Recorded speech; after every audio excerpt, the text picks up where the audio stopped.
자, 좋은 아침입니다. 우리 기도하시면서 함께 체프를 드리시겠습니다. 하나님 아버지 감사합니다. 오늘도 우리의 눈을 들어 주님을 바라봅니다. 그렇게 매일매일 우리의 시선을 주님께 고정하고 살아갈 때 우리의 삶 가운데 하나님의 일하심과 하나님의 이끄심과 인도하심을 경험하는 삶이 되게 하여 주옵소서. 이 시간에도 주의 말씀과 은혜로 나를 채워주시고 하나님 앞에 더 가까이 나가는 귀한 시간 되게 하여 주옵소서. 감사하며 예수님의 이름으로 기도하옵나이다. 아멘. 자, 오늘 우리에게 주시는 하나님의 말씀은 마태복음 7장 21절부터 29절까지의 말씀 제가 봉독해 올리도록 하겠습니다. 나더러 주여 주여 하는 자마다 다 천국에 들어갈 것이 아니요 다만 하늘에 계신 내 아버지의 뜻대로 행하는 자라야 들어가리라. 그날에 많은 사람이 나더러 이르되 주여 주여 우리가 주의 이름으로 선지자 노릇하며 주의 이름으로 귀신을 쫓아내며 주의 이름으로 많은 권능을 행하지 아니하였나이까 하리니 그때 내가 그들에게 밝히 말하되 내가 너희를 도무지 알지 못하니 불법을 행하는 자들아 내게서 떠나가라 하리라. 그러므로 누구든지 나의 이 말을 듣고 행하는 자는 그 집을 반석 위에 지은 지혜로운 사람 같으리니 비가 내리고 창수가 나고 바람이 불어 그 집에 부딪히되 무너지지 아니하나니 이는 주추를 반석 위에 놓은 까닭이요 나의 이 말을 듣고 행하지 아니하는 자는 그 집을 모래 위에 지은 어리석은 사람 같으리니 비가 내리고 창수가 나고 바람이 불어 그 집에 부딪힘에 무너져 그 무너짐이 심하니라. 아멘. 1, 2년 전에 있었던 그 입양아 정인이 아동학대와 폭행 사건을 기억하실 겁니다. 장아무개 씨와 안아무개 씨 부부가 이 홀트 아동복지회에서 8개월 된 이 아기를 입양을 했습니다. 입양을 해서 그 이후에 수개월에 걸친 이 학대와 폭행으로 인해서 정인이는 생후 16개월 되었을 때 사망하게 됩니다. 한 살이 조금 넘은 거죠. 버려진 아이를 입양에 양부모가 되는 일은요, 아무나 할 수 있는 일은 아닙니다. 정말 아이를 사랑하고 긍휼의 마음이 큰 사람만이 할 수 있는 일일 것 같습니다. 그런데 입양된 아이를 학대하고 폭행에 숨지게 했다는 것은 입양까지 해가지고 어떻게 그럴 수 있나, 우리 모두에게 좀 충격적인 사건이었죠. 16개월 된 이 정인이를 부검을 해봤더니 더 충격적인 사실들이 밝혀지게 됐는데 정인이의 그 여러 장기들이 다 파열이 돼 있는 거예요. 췌장은 끊어져 절단이 돼 있는 상태고요. 후두부, 쇄골, 쇄골, 대퇴골, 온 몸의 뼈들이 다 골절이 된 그런 상태였습니다. 이 정도의 손상은 이 교통사고처럼 이 강력하고 급격한 외부 충격이 있을 때 나타나는 손상들이다라고 이제 부검의가 발표를 했습니다. 그러니 그 작고 어린 이 정인이를 어떻게 학대해 왔는지를 짐작해 볼 수 있었습니다. 그들은 사람이 아니죠. 악마라고 할 수 있겠죠. 그런데 더 큰 실망감과 충격적인 사실이 또 있었는데 이들 부부는요, 이 기독교 명문 사립대학인 H대학의 캠퍼스 커플이었고요. 둘 다 목사 가정의 자녀들이었다는 거예요. 어쩌면 가장 모범적이고 가장 이상적인 신앙인으로서의 삶을 살아가야 했었던 사람들이 결코 인간이라면 해서는 안 될 일들을, 그런 나쁜 짓을 저질렀던 겁니다. 이게 도대체 어떻게 된 일입니까? 그들이 어려서부터 가졌던 신앙은 무엇이었던가요? 오늘 본문 마태복음 7장 21절에 보시면 나더러 주여 주여 하는 자마다 다 천국에 들어갈 것이 아니요 다만 하늘에 계신 내 아버지의 뜻대로 행하는 자라야 들어가리라 라고 말씀하고 있어요. 예나 지금이나 바르게 신앙생활하는 사람들도 있고요, 엉터리로 신앙생활하는 사람들은 예나 지금이나 있습니다. 누구나 교회는 다닐 수 있습니다. 하지만 교회를 다닌다고 해서 누구나 진정한 신앙생활을 하는 건 아닙니다. 교회를 다니면서 주여 주여 이렇게 찾으면서 종교적 의식들과 행위들을 할 수 있어요. 그런데 예수님은 주여 주여 한다고 해서 다 천국에 들어갈 것은 아니다. 아니, 다 천국에 못 들어간다라고 충격적인 말씀을 하시고 있는 거죠. 그러면 어떻게 천국에 갈 수 있다라고 말씀하고요 계세요? 다만 하늘에 계신 내 아버지의 뜻대로 행하는 자라야 들어가게 될 것이다. 여기서 우리는 신앙생활의 핵심을 하나 발견할 수 있는데, 신앙생활이라는 거는요, 교회를 다니는 것, 기독교라는 어떤 종교를 갖는 게 신앙생활이 아니에요. 내 아버지의 뜻대로 행하는 것, 즉 초점이 바뀌어야 되는 겁니다. 신앙생활 하기 전에는 내가 중심이었던 거예요. 내가 내 삶의 중심이고, 내 모든 것들에 언제나 내 삶이, 내 인생이 내 삶의 중심이죠. 그러나 이 진정한 신앙생활의 시작은 내 뜻이 아닌 하나님의 뜻대로 살기 시작하면서부터 진정한 신앙생활이 시작되는 거예요.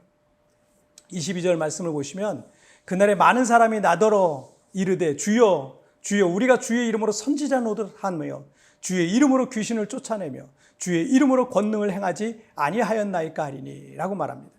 그들이 여러 가지 종교적 행위를 했을지라도 성경은 뭐라고 말씀하고 있어요? 하나님과 아무 관련 없는 일을 한 것이다 라고 말한 거죠.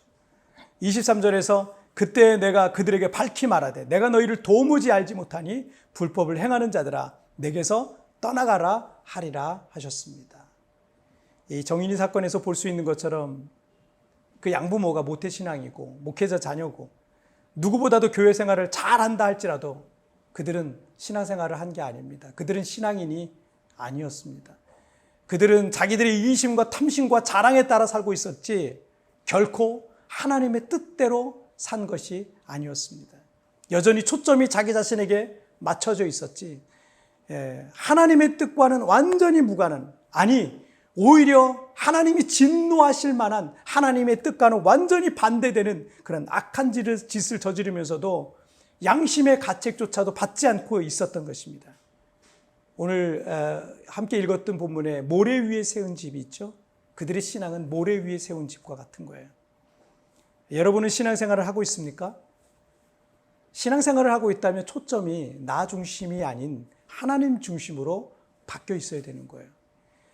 내 생각과 내 뜻과 내 고집을 버리고 하나님의 말씀과 주님의 뜻과 명령에 순종하며 살아야 되는 겁니다. 어떤 일들 앞에서 어떤 일들을 할 때 하나님께서 이 일을 어떻게 생각하실까? 예수님이시라면 어떻게 하실까를 생각하면서 살아간다면 우리는 진정한 하나님의 자녀로, 그리고 오늘 본문에서 말씀하고 있는 것처럼 반석 위에 세워진 든든한 그런 사람으로 살아가게 될 줄 믿습니다. 자, 오늘 찬양 한 곡 같이 드리도록 하겠습니다. 주 앞에 엎드려 경배합니다. 이 찬양 가사 속에는 나의 모든 우상들을 다 버리고 오직 주님의 뜻만을 따르겠다라는 그런 고백이 담겼는데, 여러분 오늘 이 고백을 찬양으로서 우리 함께 같이 고백드리겠습니다. 주 앞에 엎드려 경배합니다. 오직 주께 주 경배합니다.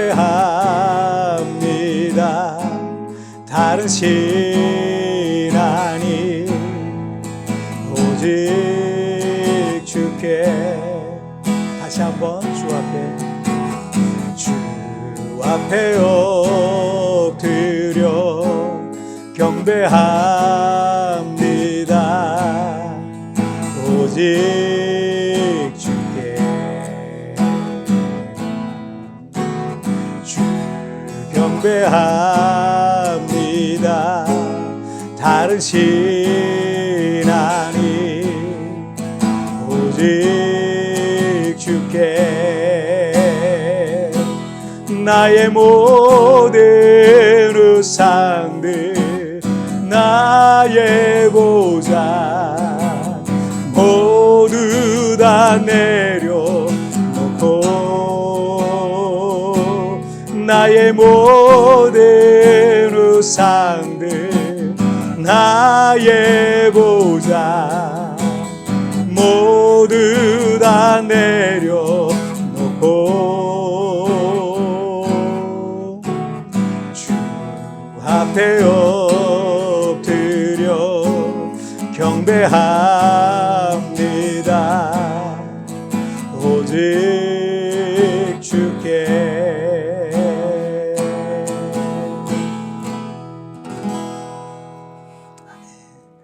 자, 우리 기도하시겠습니다. 하나님 아버지 감사합니다. 우리가 삶을 살아가면서 먹고 마시고 또 이 세상에 있는 즐거움을 따라만 사는 것이 아니라 하나님이 우리를 주님의 제자로 부르셔서 주님이 정말 원하시는 그런 삶을 살게끔 우리를 부르셨는데 하나님이여 우리가 모래 위에 세운 집이 아니라 반석 위에 세운 집이 되기를 원합니다. 하나님의 말씀과 그 뜻이 내 중심에 있게 하여 주시고 언제나 내 삶의 초점이 하나님의 뜻에 맞춰져 있는 진정한 제자의 삶을 살아갈 수 있도록 도와주시옵소서.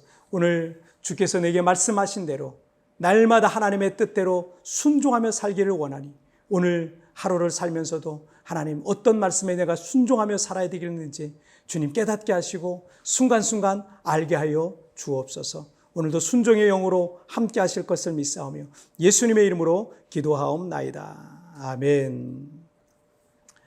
여러분 뒤편에 나오는 오늘의 묵상 보시면서 개인적으로 묵상하시고 또 짧게라도 뜨겁게 기도하시면서 여러분 오늘 하루 시작하시길 바랍니다. 여러분 오늘도 주님과 동행하시고요. 내일 우리 굿모닝 채플에서 뵙도록 하겠습니다. 승리하세요. 내 아버지의 뜻대로 행하는 것, 즉 초점이 바뀌는 것입니다. 그전에는 나 자신이 언제나 내 삶의 중심에 있었습니다.